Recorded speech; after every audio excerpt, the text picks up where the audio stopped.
the Economic Affairs Secretary Shaktikanta and started by asking him if the merged budget will put any additional pressure on the fiscal deficit number. Take a look. Fiscal will not be impacted because the working expenses of the railways will continue to be met by the revenues of the railways, that is the passenger and the freight and other fares which they collect. So railways will continue to, the railway income, the revenue receipts of railways will continue to finance their revenue expenditure. And the functional autonomy of the railway also will continue. And so far as the fiscal is concerned, you see, we forego a dividend of about, net dividend we get is about 4,000 to 5,000 crores. Right. Now we will be able to absorb that in the overall scheme of things. Absolutely, sir.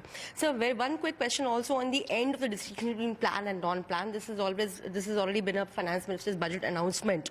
So now what next on that front? What can we expect? How are the ministries reacting to this, and how will the accounting change? We only a revenue and capital expenditure. This will enable the government to give greater focus on revenue and capital expenditure allocations.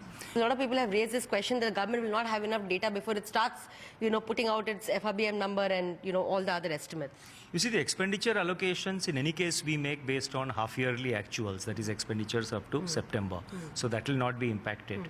By January also, first week of January, we get, the advance estimates, the advance tax collections. So far as the income tax is concerned, that's, as you know, the third quarter number figure, the third quarter collections come in the middle of January. So we will have clarity on that by about 17th or 18th of January.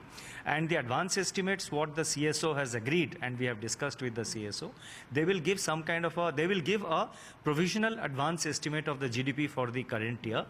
And experience has shown that there is not much variation between the advance estimates. If it is prepared in January and if it is prepared in the first week of February, there is not much difference. All right, we'll take a very short break on that note. Up next.